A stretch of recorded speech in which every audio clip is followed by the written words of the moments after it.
Hello friends, welcome to this fifth video lecture on influence line diagrams. In the last video lecture, we discussed the application of influence line diagrams when a simply supported beam is subjected to moving loads. Especially we discussed when a simply supported beam is subjected to point load or pair of point loads. When this type of loads moves over a simply supported beam, how to find out the maximum reactions, how to find out the maximum shear forces at a section, and how to find out the maximum bending moment at a section.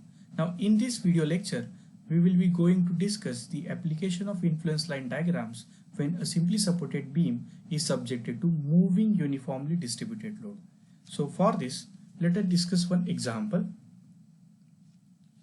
A UDL of intensity 40 kN per meter of length 5 meter moves from left to right over a simply supported girder of span 15 meter. Find the maximum reactions, maximum shear force and bending moment at a distance 6 meter from left end. So now this is a simply supported girder, or we can also say it is a simply supported beam of length 15 meter, and this uniformly distributed load of intensity 40 kN per meter of the length 5 meter moves over this simply supported girder. So if it moves over a simply supported girder, then how to find out the maximum reaction at A, maximum reaction at B, also how to find out the maximum shear force and maximum bending moment at a distance 6 meter from the left end. Now let us first discuss the maximum reaction at A. So now let us consider this simply supported beam of length 15 meter. Now for that, first of all, we need to draw, this is the influence line diagram. Now if you see this influence line diagram, it is for reaction at A, as it varies from 1 to 0. Now to get maximum reaction at A, we need to place this uniformly distributed load over this girder AB. As we know that when we have a simply supported beam, when it is subjected to uniformly distributed load, in order to get reaction or shear force and bending moment using influence line diagram, we need to multiply intensity of uniformly distributed load by the area under this UDL. So in order to get maximum reaction at A, we need to place uniformly distributed load in such a way that it should occupy maximum area. So for that, now if I place this uniformly distributed load like this, when it starts from point A and then it is continuing over the right hand side of the point A. Now for this position, if you consider this area under this UDL, if you see now this area under the UDL, we can say in this influence line diagram where the ordinate here is maximum 1 and at a distance 5 meter, from point A, the ordinate is 0.6. So for this particular position of uniformly distributed load which starts from point A and it is directed towards point B, then you can see here we will be getting the maximum area under this UDL. So therefore maximum reaction at A, that is RA, will be equal to load intensity multiplied by area under UDL. So here you can find out the maximum reaction at A is equal to 40 into area under this UDL, that is a trapezoidal section. So here by taking the area of the trapezoid, you will be getting the maximum reaction at A, that is equal to 160 kilonewton. If we place this uniformly distributed load other than this position, then what will happen? If you see the area under that UDL other than this position, you can see that area will be going on decreasing, so you will not be getting the maximum reaction for that position. Hence this is the best position of this uniformly distributed load to get the maximum reaction at A. Now similarly, we'll find the maximum reaction at B. Now for that, first of all, we need to draw the influence line diagram for reaction at B, which varies from 0 to 1. Now accordingly, to get maximum reaction at B, again we need to place this uniformly distributed load over this girder in order to get the maximum reaction at B. Hence if I place this uniformly distributed load like this, where it starts from point B and it is directed towards point A, that is at a distance 5 meter from point B, again we'll be getting the respective ordinates are 0.6 and already we know this ordinate as a 1. In this case, whatever is the area under this UDL we are getting, which is the maximum area. So here if we are having maximum area, the respective reaction will be maximum. Hence maximum reaction RB in this case will be equal to load intensity multiplied by area under this UDL. So this is the best position of this uniformly distributed load to get the maximum reaction at B.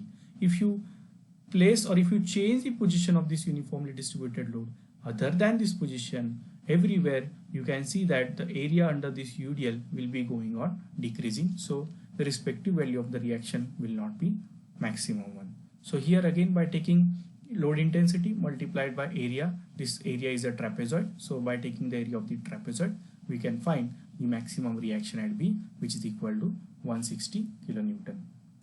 Now let us go for this next part, that is maximum shear force. Now first of all, we'll discuss the maximum shear force for a positive region, means maximum positive shear force at a point C.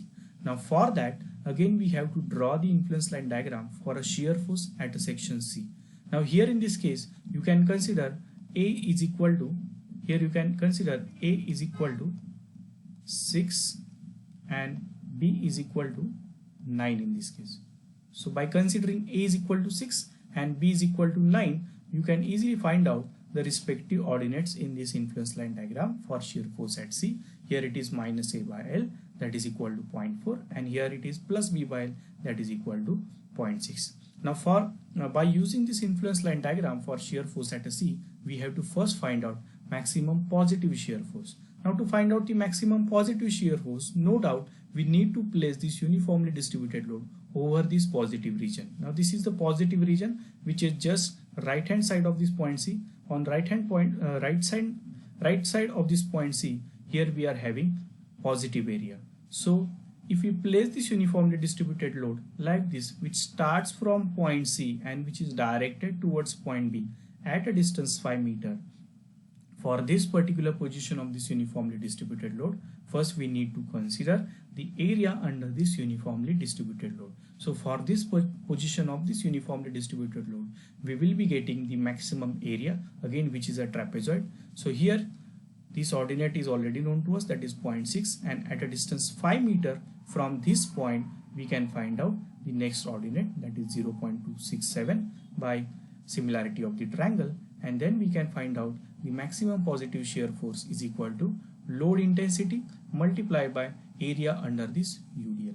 Now here load intensity is 40 multiplied by area under this uniformly distributed load, which is a trapezoid. So area of this trapezoid, if I consider, if you multiply it by the intensity, you will be getting maximum positive shear force, that is 86.67 kilonewton.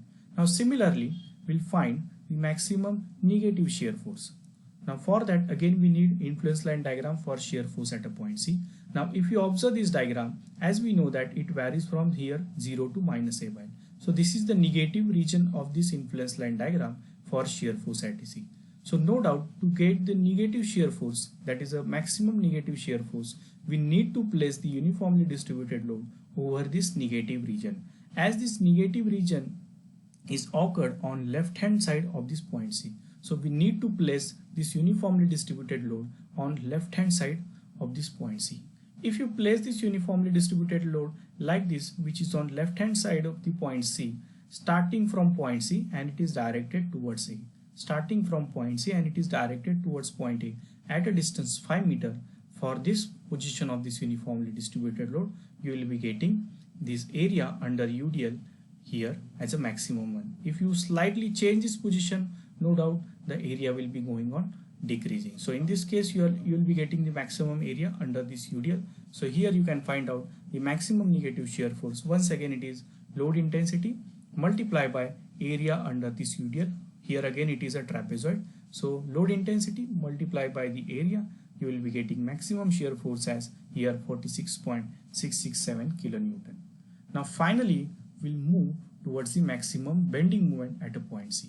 Now for that, again we need influence line diagram for a bending moment at a point C. Now this is the standard bending moment, standard influence line diagram for a bending moment at a point C. Here the maximum ordinate, as we know that it is AB upon L. Now here A is equal to 6 you can consider, and B is equal to 9 you can consider. Here you will be getting maximum ordinate as 3.6. Now how to place the uniformly distributed load in this case?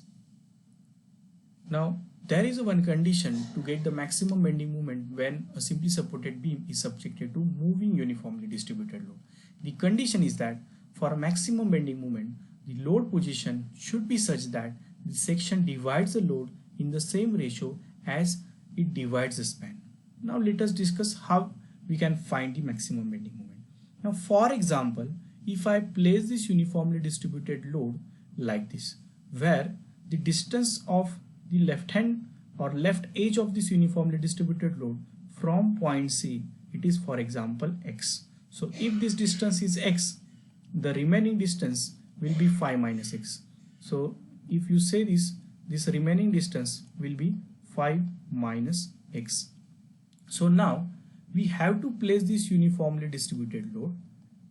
We have to place this uniformly distributed load in such a way that it should divide the span like these two spans, like a 6 meter and like a 9 meter. So in the same proportion we have to place this uniformly distributed load. So for that, if you see now, if I consider the left hand side, if I consider the left hand side of this section, now here I have considered this section. So this section of this uniformly distributed load, it divides the span in the same ratio. So for distance x, we have left hand side span is 6, and for distance phi minus x, we have a span of 9.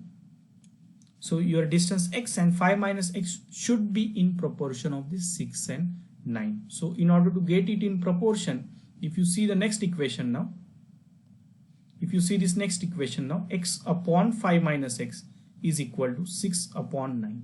So it is dividing it as this span divides. This point C divides the span in a proportion of 6 and 9. So here this uniformly distributed load also divides the span like x and phi minus x. So here x upon phi minus x is equal to 6 upon 9. So in order to get that, here now you will be getting x is equal to 2 meter now. So the rest of the distance of this uniformly distributed load is 3 meters. So on how to place this uniformly distributed load now, the uniformly distributed load should be placed like 2 meter from point C on left hand side and 3 meter on right hand side of this point C. So this distance will be 2 and this distance will be 3 in this case. So now according to these distances 2 and 3 in this case, we can easily find out the respective ordinates in this diagram. So here y1 and y2 you can easily find. Here y1 will be equal to 2.4 and y2 also, if you do this calculation, you will be getting as 2.4. So now for this particular position of this uniformly distributed load, you will be getting the maximum bending moment at a point C.